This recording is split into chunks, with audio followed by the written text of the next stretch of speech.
The Second World War had ended. The guns had fallen silent. Cities were rebuilding. Millions of soldiers were returning home, hoping to leave the horrors of war behind. But for countless families across Europe, the war never truly ended, because somewhere in the shadows, the men responsible for unimaginable crimes had simply disappeared. Some vanished into the ruins of Germany. Others changed their names, destroyed their records, and quietly blended back into ordinary life. A few escaped across oceans, helped by secret networks that smuggled former Nazis to countries where they could begin again. Among all of them, one man seemed to have vanished without leaving a single trace. His name was Adolf Eichmann. Most people had never heard of him during the war. He wasn't the face of Nazi Germany. He wasn't the fiery dictator giving speeches to thousands. He rarely appeared in photographs.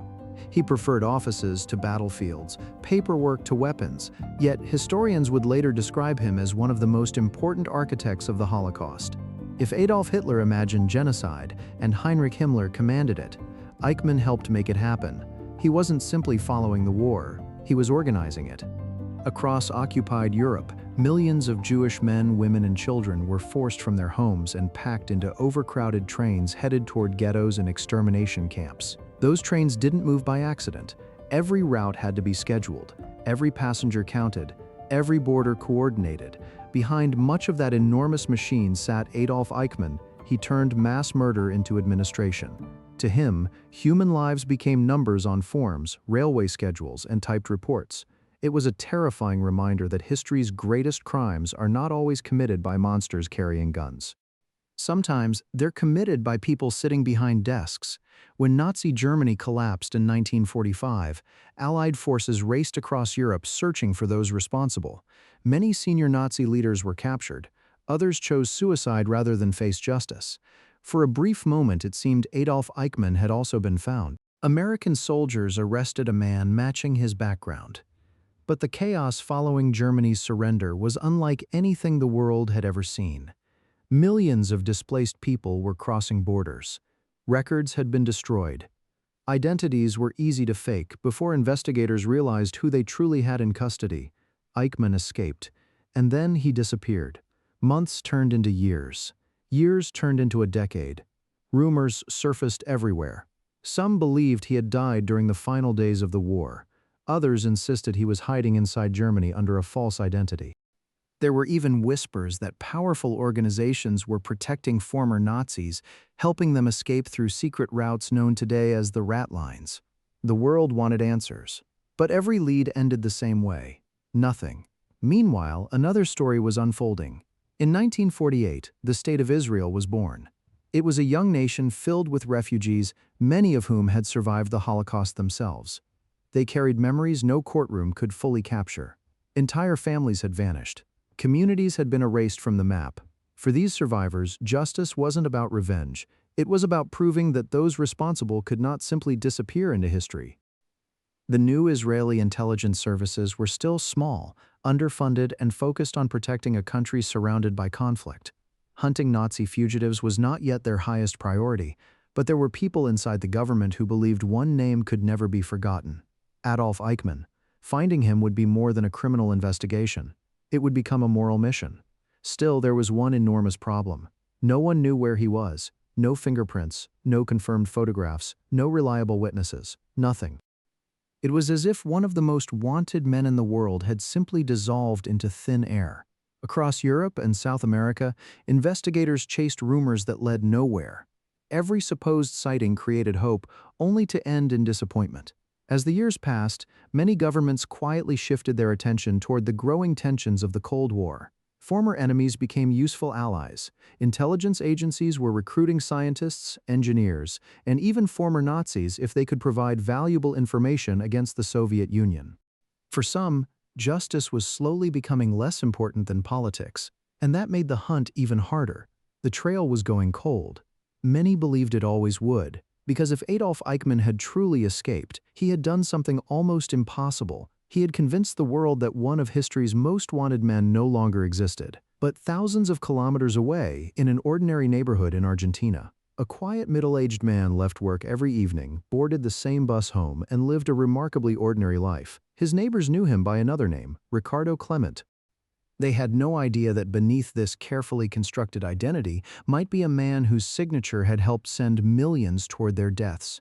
The world had stopped looking. But somewhere, someone was about to notice a single mistake.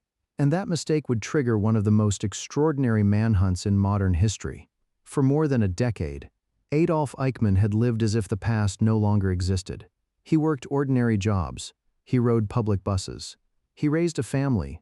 To the people around him, Ricardo Klement was just another immigrant trying to build a new life in Argentina. It was the perfect disguise. Not because it was sophisticated, but because it was ordinary. No heavily guarded mansion, no hidden bunker, no elaborate security. Just a modest house on the outskirts of Buenos Aires, where the man once responsible for coordinating one of history's greatest atrocities quietly blended into everyday life. But history has a strange way of refusing to stay buried. The breakthrough didn't begin with a famous detective or a secret spy. It began with a conversation. A German Jewish refugee named Lothar Hermann had survived the Holocaust after being imprisoned by the Nazis. Though nearly blind, he had rebuilt his life in Argentina. His daughter Sylvia had recently become acquainted with a young man named Klaus. At first, he seemed unremarkable. But as they talked, Klaus made unsettling remarks. He spoke with pride about Adolf Hitler. He defended Nazi ideology. And then, almost casually, he hinted that his own father had held an important position during the war. His surname was Eichmann. To most people, it might have sounded unbelievable. But to Hermann, it was enough to raise a terrifying possibility. Could one of the architects of the Holocaust really be living just a few miles away? He reported his suspicions to authorities. At first, almost no one took them seriously. Years of false leads had made investigators cautious. Claims about Eichmann surfaced regularly, only to collapse under scrutiny. But this tip refused to disappear. Eventually, fragments of information reached Israeli intelligence, the organization that would later become legendary around the world, Mossad. Even then, there was skepticism. The evidence was thin. The man called Ricardo Klement looked older, thinner, almost forgettable. Years of hard labor and hiding had transformed him. If this truly was Adolf Eichmann, he had become almost unrecognizable. Mossad couldn't simply rely on instinct. Accusing the wrong person would be an international disaster. So they sent agents to Argentina, quietly, unofficially, without attracting attention. For weeks they watched. Every morning, the mysterious man followed the same routine. He left for work, returned on the same bus, walked the same dirt road, entered the same modest home. There was nothing dramatic about his life. That, strangely enough, made him even more suspicious. The agents photographed him from a distance. They studied his posture, his ears, the shape of his nose, his age, even the way he walked. Every tiny detail was compared with wartime records, but certainty remained just out of reach. Then, an unexpected clue appeared. The surveillance team discovered that the couple living in the house had recently celebrated their wedding anniversary. Not just any anniversary. The date matched Adolf Eichmann's marriage almost perfectly. It was an astonishing coincidence, or perhaps not a coincidence at all. Still, Mossad needed something stronger. One evening, agents secretly collected items discarded outside the house. Among them were traces that could reveal more about the family living there. Every new piece of evidence pointed in the same direction. Slowly, the impossible began to feel real. The ordinary factory worker called Ricardo Klement was almost certainly Adolf Eichmann. Now came the harder question. What should they do? Bringing him to justice sounded simple. In reality, it was anything but. Argentina had not agreed to extradite him. Marching in with soldiers was impossible. Requesting an official arrest carried enormous risks. News could leak. Eichmann could disappear again, this time forever. There would almost certainly never be a second chance. The Israeli government faced an extraordinary decision: leave him where he was or secretly capture him on foreign soil. The second option violated international law and carried enormous political consequences. If the operation failed, Israeli agents could be arrested. Relations between countries could collapse. The mission might even spark a diplomatic crisis. But Prime Minister David Ben-Gurion believed some crimes were too great to ignore. Justice delayed for 15 years was still justice worth pursuing. The order was given. Mossad would bring Adolf Eichmann back. Alive, not for revenge, not for execution in the streets. but to stand before a court of law, where the world could hear exactly how one ordinary-looking bureaucrat helped organize industrial-scale murder. The operation would require flawless precision. Safe houses were rented across Buenos Aires. Agents entered the country using different identities and different routes to avoid attracting suspicion. Doctors were recruited. Drivers memorized escape routes. Every minute of the plan was rehearsed again and again. There could be no gunfight, no public spectacle, no mistakes, because if Eichmann sensed even the slightest danger, he could vanish into South America, just as he had vanished after the war. The team chose a quiet stretch of road between the bus stop and his home. Every evening he walked that path alone. No bodyguards, no police escort, just a tired man carrying a briefcase after another day at work. The entire operation would depend on a matter of seconds. One missed opportunity, one passing vehicle, one curious neighbor could destroy months of preparation. As sunset approached on the chosen day, the agents took their positions. The engines were off. The street was almost silent. They watched the bus approach in the fading light. Its doors opened, passengers stepped onto the roadside, and then the man they had crossed half the world to find began walking toward them, completely unaware that history had finally caught up with him. The man stepped off the bus just as he had hundreds of times before. The evening air was quiet. The road was nearly empty. For Adolf Eichmann, it was another ordinary walk home. For the Mossad agents waiting in the darkness, it was the moment they had spent months preparing for. As Eichmann approached, one agent stepped forward. In broken Spanish, he asked for a moment of his time. Before Eichmann could react, the team moved. Within seconds, he was restrained and pulled into a waiting car. The entire operation was over almost as quickly as it had begun. No gunshots, no chase through the streets, no dramatic confrontation, just silence. As the car disappeared into the Buenos Aires night, one of the most wanted men in the world had vanished once again. But this time, he had disappeared into the hands of those determined to bring him to justice. For several days, Eichmann was held inside a secret safe house. The agents treated him carefully. Their mission wasn't to punish him, it was to make sure he arrived alive. At first, Eichmann denied who he was. He insisted he was Ricardo Klement, a factory worker, an ordinary man. But as the evidence mounted, his resistance slowly faded. Eventually, he admitted the truth. "I am Adolf Eichmann." Those words confirmed what many had hoped and feared. For more than 15 years, now came the most dangerous part of the mission, getting him out of Argentina. Israeli agents couldn't simply place one of history's most infamous fugitives on a commercial flight. If Argentine authorities discovered the operation, the mission would collapse. So they devised an extraordinary plan. Eichmann was disguised as an airline employee who had become ill after official celebrations marking Argentina's independence anniversary. Sedated, dressed in an airline uniform, and carrying forged documents, he was quietly escorted onto an Israeli aircraft. When the plane finally lifted off the runway, the mission was no longer just an intelligence success. It had become history. Days later, Israeli Prime Minister David Ben-Gurion stunned the world with a brief announcement: Adolf Eichmann was in Israeli custody.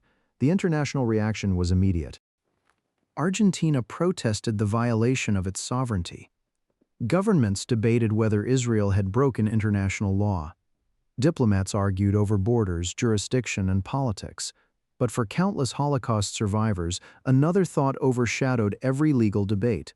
One of the men responsible would finally have to answer for what he had done. In April 1961, Eichmann entered a courtroom in Jerusalem. He didn't look like the monster many expected. He sat inside a bulletproof glass booth, wearing a suit, taking notes, adjusting his headphones. Calm, ordinary, almost forgettable. That image shocked the world.